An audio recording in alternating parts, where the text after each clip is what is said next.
What a time of worship. It's incredible morning already.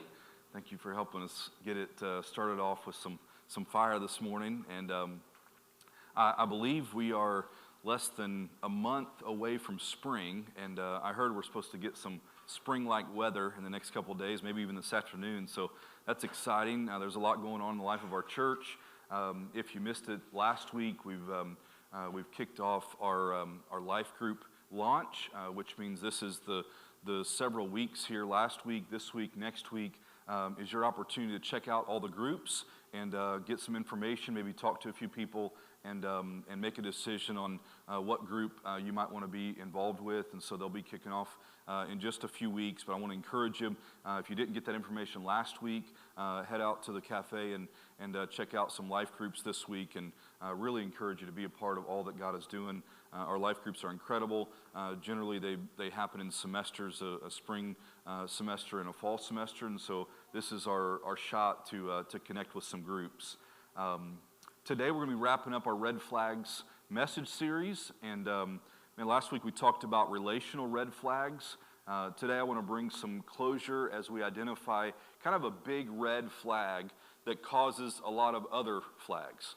So this may be the root of all red flags that we're going to talk about this morning. And I believe the Bible has a lot to say about red flags or warning signals. And see, no one sets out to have a major red flag in their lives, right? No one gets up in the morning and thinks, man, I hope I can identify at least one red flag today. Like, I don't think we think like that. It's not how we operate, But this morning, I hope that I can identify this really a root cause. Many of us go through whole seasons of our lives unaware of these red flags. We don't think about it. We don't focus on it. Very few of us are fortunate enough to have someone in our lives to help us see the red flags. And so I believe this morning, if I can be real with you, I'm coming to you as a friend, maybe to help shed some light on some things that many of us aren't very willing to talk about too often. So this first red flag is something every human being deals with. And listen, the more you have it, the less you see you have it. All right? What am I talking about? This, this intro is like a half of the message, but it's called pride. All right? I know I just had to stir your curiosity just a little bit. But it's called pride, and really it's a part of all of our lives. We deal with it whether we're young or old. We deal with it no matter where we come from or what we're involved in our lives. Proverbs 16 verse 18 says, "Pride goes before destruction, and haughtiness before a fall. Better to live humbly with the poor than to share plunder with the proud." It's a foundation for what we're going to talk about this morning. And to be honest, I've had plenty of these pride moments in my life. I can look back over my life, and I'm not very, happy to reveal how many different times I've had this red flag in my life. But, so that I don't have to reveal too many things, or especially more recent things, I'm going to tell you a quick story. I think I was 9 or 10 years old. I was riding my bike around our little neighborhood. I thought I had the world by the tail. I was thinking I was pretty big stuff. I came racing in the garage, and I basically pulled up right next to my dad's car. And this wasn't just any car. This was the only new car, I believe to this day, my dad has ever owned. And it was right there in the garage, and it was a red Honda Prelude, a standard. And so I raced in the garage. I locked up my brakes, and I tried to drop my kickstand at the same time. It was a trick I had seen on TV, but I'd never tried it before. And so I was thinking I was pretty big stuff. And so all of this, slammed on my brakes, tried to drop my kickstand, and tried to jump off my bike like a real suave young guy that I was. And but it didn't really go as I had planned. See, I got partway to the door to head inside from the garage, and I turned around to look, and I didn't get my kickstand all the way down, and so the bike was kind of wobbling. It was right next to the brand new red Honda Prelude. You you know what's about to happen here, right? And so as the bike is wobbling, I'm watching it kind of like in slow motion, and it tips and heads into the car and bangs. And of course, you can imagine like the rubber handle grips. Mine was totally worn off on the one side from laying the bike down so many times, and it was that exposed metal that went right into the side of the Honda Prelude and kind of dent. And then, as if that wasn't enough, it kind of just like scraped down the side. Needless to say, it was not a good day in the Roadhamel household. I'm not sure how long I was grounded, but it was probably several days or even weeks before I saw the light of day to hang out with my friends. But pride, it gets the best of us at all different times.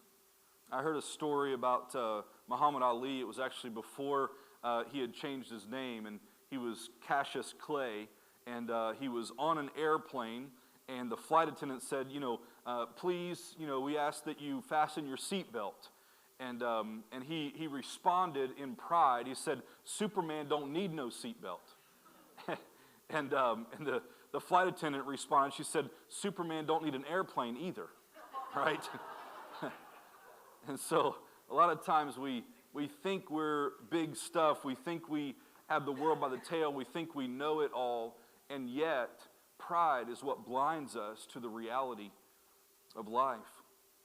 The reason pride is such a red flag is that the more we're filled with pride, the less room we have for God. And it really is this rub. It's like the more we think we're capable, the less we're really allowing God to help us. In Psalm 10 verse 4 says, in his pride, the wicked man does not seek him. Talking about God. In all his thoughts, there is no room for God. And I really ask us this question today is there room for God in our lives? Is there room for God in our thoughts? Is there room for God in our heart?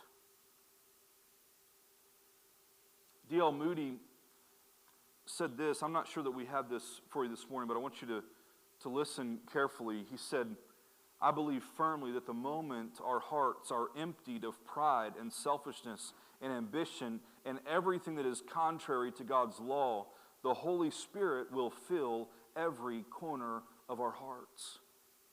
But if we are full of pride and conceit and ambition and the world, there is no room for the Spirit of God. In other words, he said, we must be emptied before we can be filled. And I believe that. I don't think D.L. Moody was off or wrong here. I think he hit on a very, very important truth. And we see this truth throughout the Bible, especially in Romans 12, verse 13. It says, when God's people are in need, be ready to help them. Always be eager to practice hospitality. Bless those who persecute you. Don't curse them. Pray that God will bless them. Be happy with those who are happy, and weep with those who weep.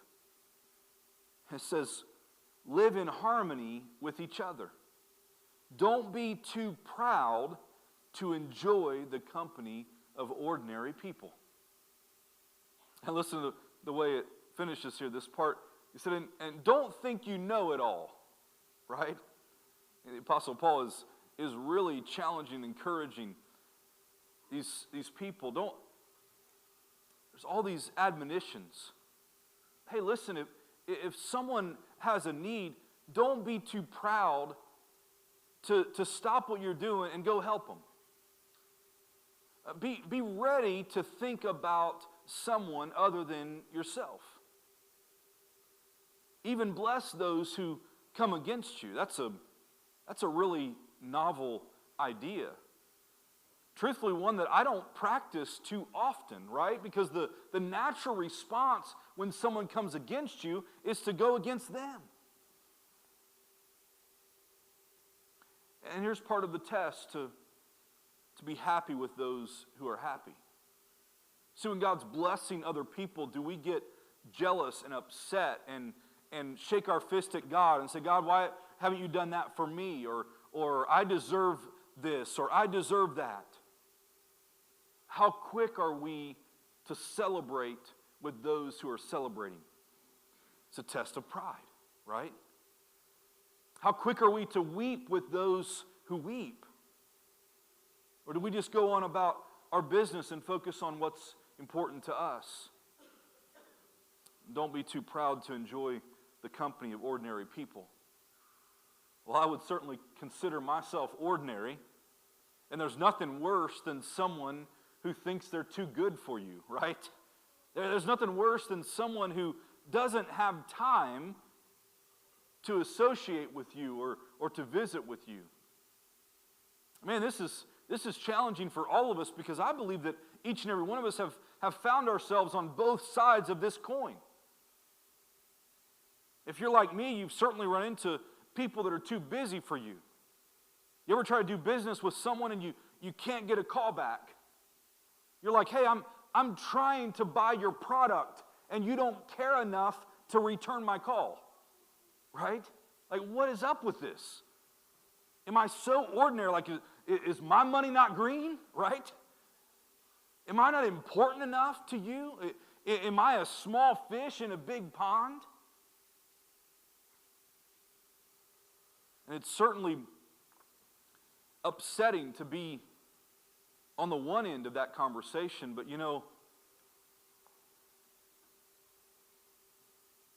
it's also very revealing to, at other times in our life, find ourselves on the other end of that.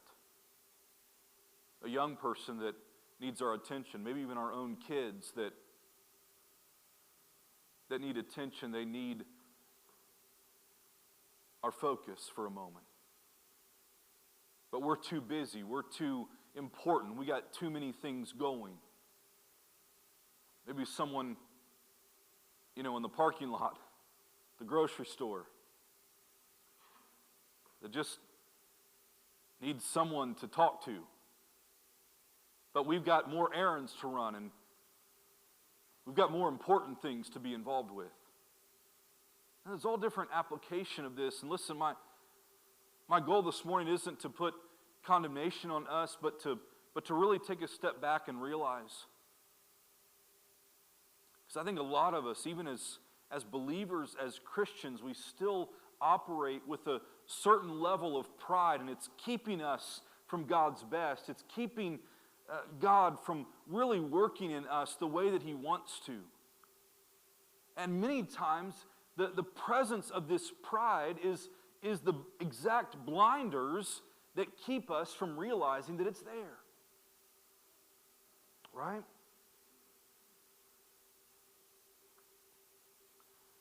A guy named Basil the Great, about 360, 370 AD, early church father.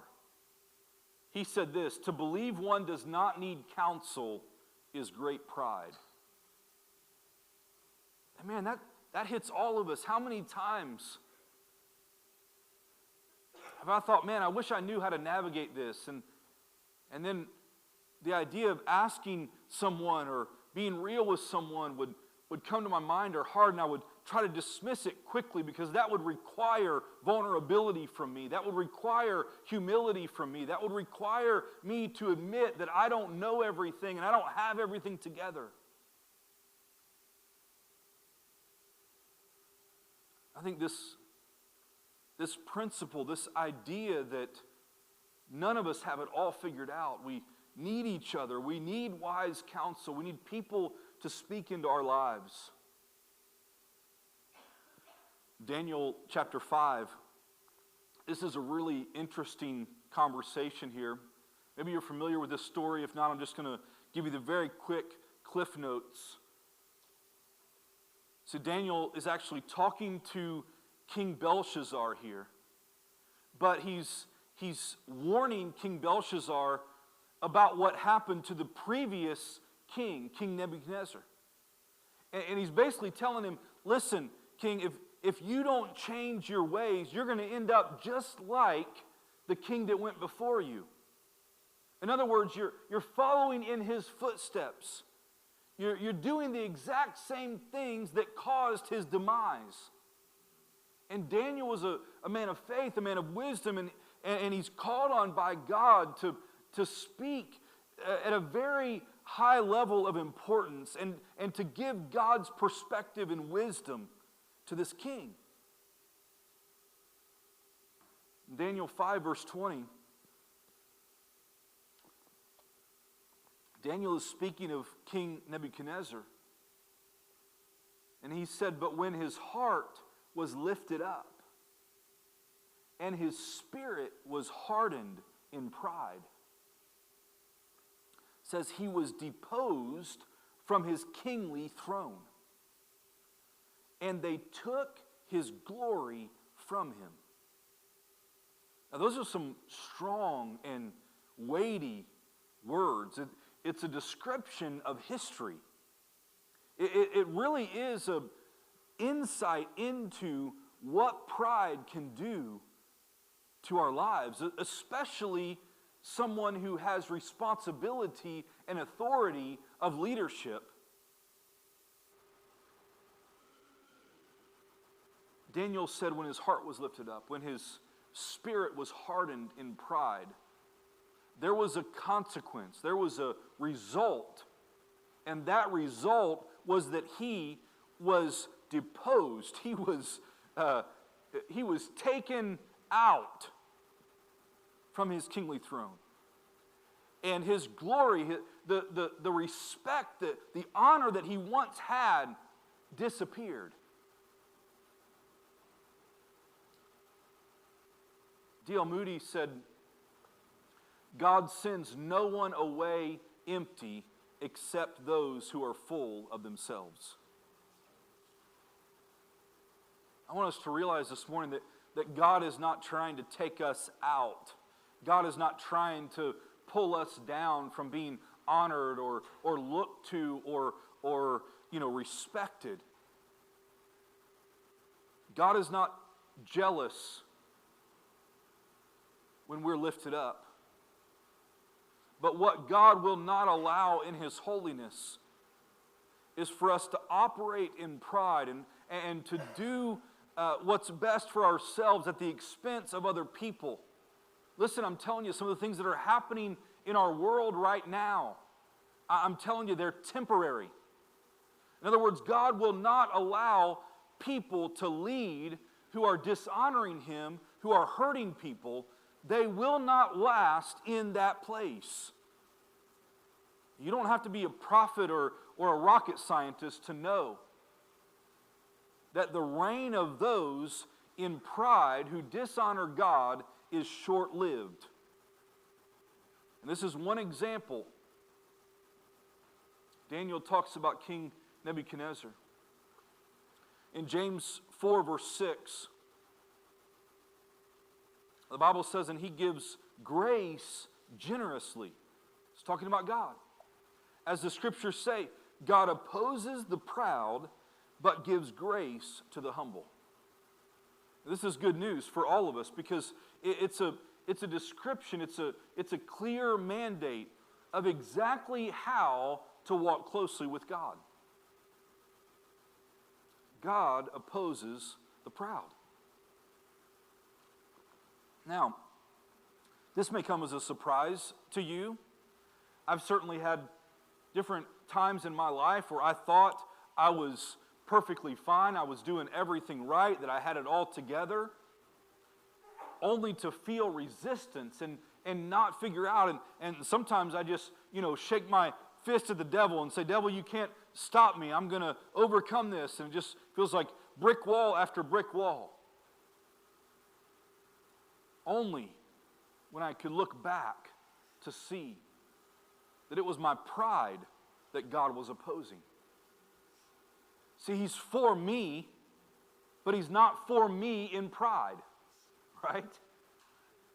He's opposing the pride in me. He loves me and cares about me, wants the best for me. but loves us too much to allow us to continue in pride. So this scripture says that he gives grace generously. He opposes the proud, but he gives grace to the humble. See, there's only one way to work with God, and it involves humility. Right? Listen, I didn't set this up. And truthfully, for a lot of my life, I got this all mixed up. But if we understand this, so many different seasons of our lives will make sense. I don't know about you, but I'm thankful that God cares about us enough to give us the keys to walking closely with Him. He's not trying to keep us away. He's trying to pull us close. But it's our pride that is keeping us from trusting God. So there's only one way to work with God, right? It involves humility. There's only one way to work against God. It involves pride. There's only one way to go up, to be promoted, to be honored, to be respected. It involves humility. And listen, the opposite is true. There's only one way to go down. There's only one way to crash and burn. There's only one way to be absolutely disappointed and frustrated and upset. There's only one way that we don't get promoted, and that is with pride. I've seen this over and over again. Certainly in my own life, certainly in the lives of people that are around me, people that I care about, people that I'm rooting for. Even in the world, in your job or your workplace, haven't you watched people who are probably less skilled get promoted because they can be trusted? Have you watched people that have incredible potential and yet they think too highly of themselves and they never reach that potential? James 4, verse 10, I just feel like God is imploring us, inviting us, trying to encourage us. He says, humble yourselves before the Lord. This is an invitation. This is God caring so much for us and wanting to work with us. He's inviting us to humble yourselves before the Lord. And He will lift you up in honor.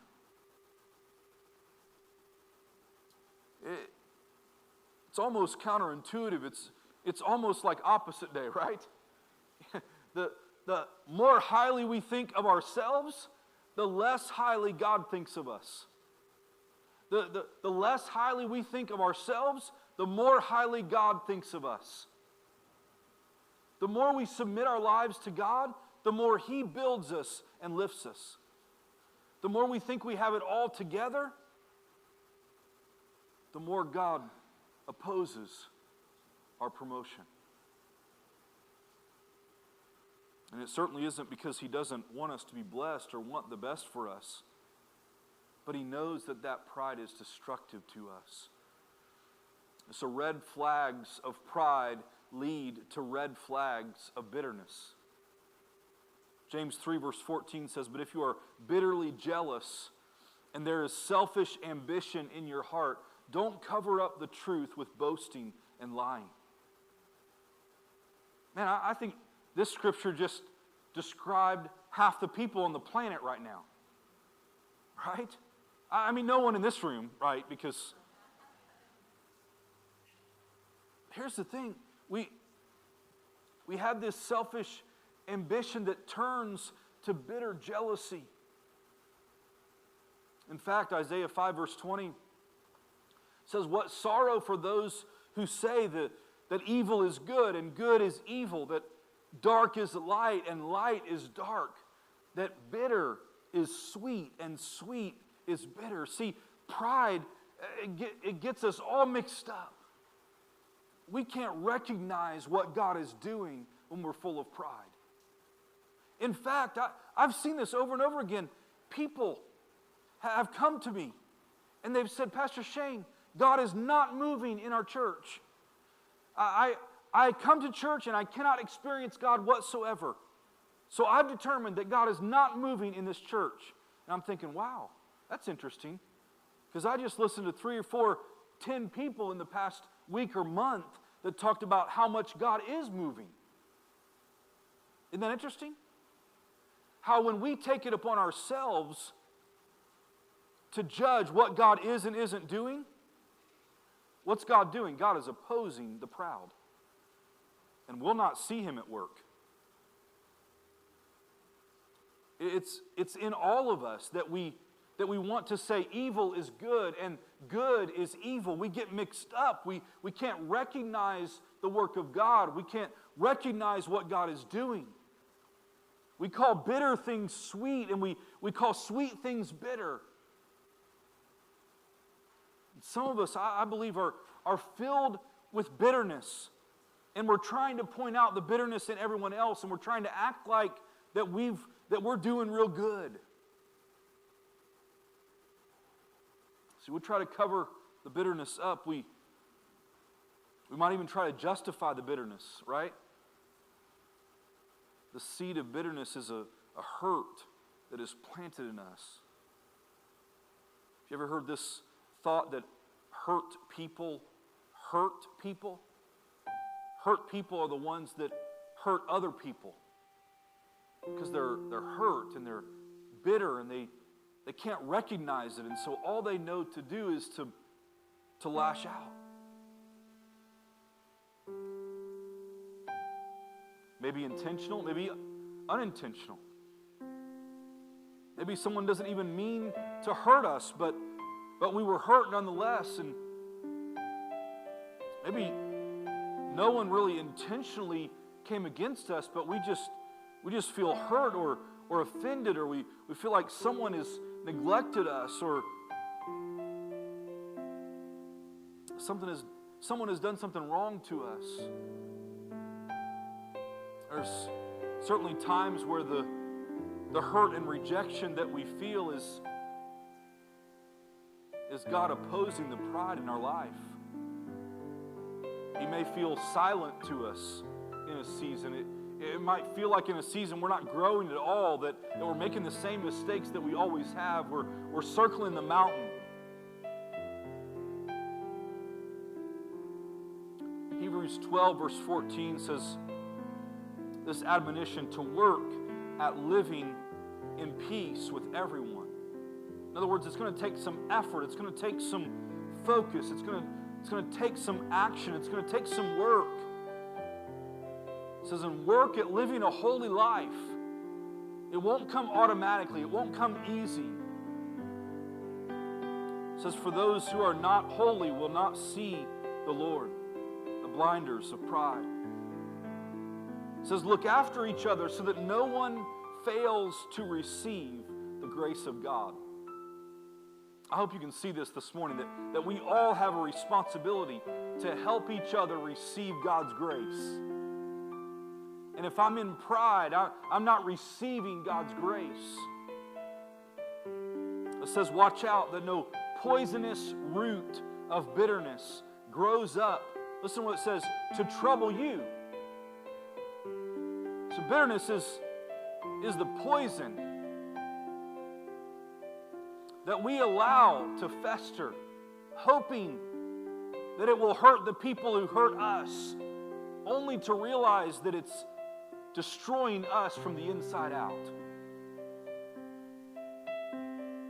It says, watch out that no poisonous root of bitterness grows up to trouble you. This last part, corrupting many.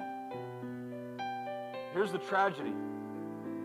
We're not the only ones that pride and bitterness is destroying.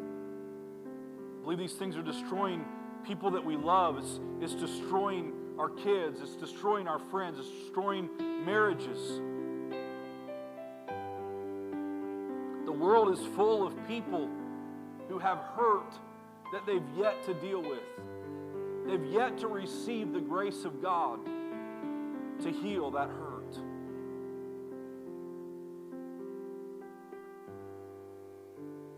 So pride leads to bitterness, which leads, lastly, to isolation.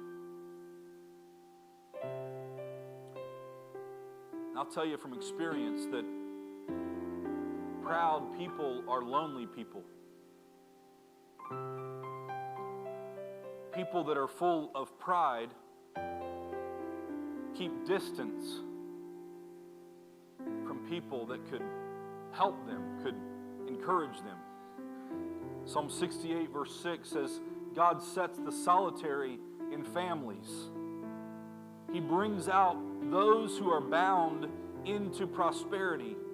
Listen to this, but the rebellious dwell in a dry land. And I want to challenge you and encourage you this morning. Listen, if we're going to do a red flag series, we might as well say it straight. We might as well just come out of the gate and be real. And I want to challenge you. I want to encourage you. If you've been dwelling in isolation in a dry land, it's time to come out of that land. It's time to get around the people that can encourage you and help you. It's time to lower the walls of pride and begin to realize that all of us need counsel.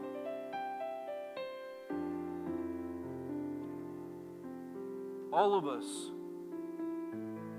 need encouragement. All of us need accountability. Pride leads us away from God, but humility causes us to draw closer to God.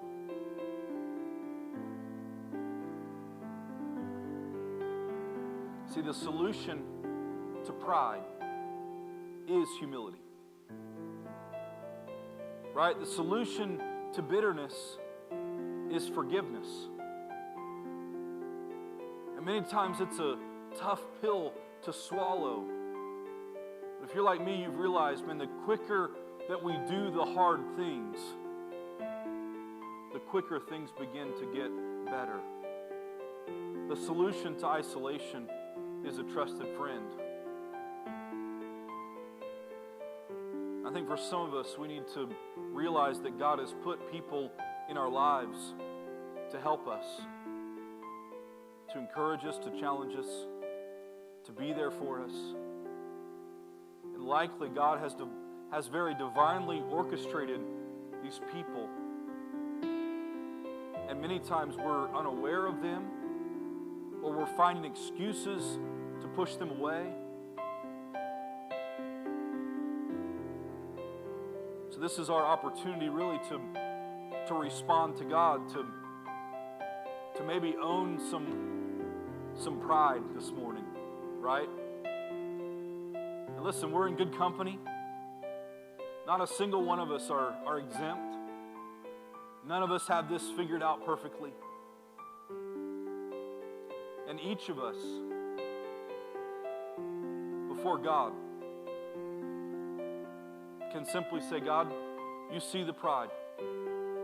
Help me to see it too. God, help me to develop humility in my life. Let's just bow our head and close our eyes for a moment. Father, we thank you for your word that is very real, very raw, very challenging to our hearts. And God, I pray that we wouldn't leave this moment the same, but that we would open our hearts and allow you to change us from the inside out. God, we just simply ask you to forgive us for the ways that we've allowed pride to invade our lives.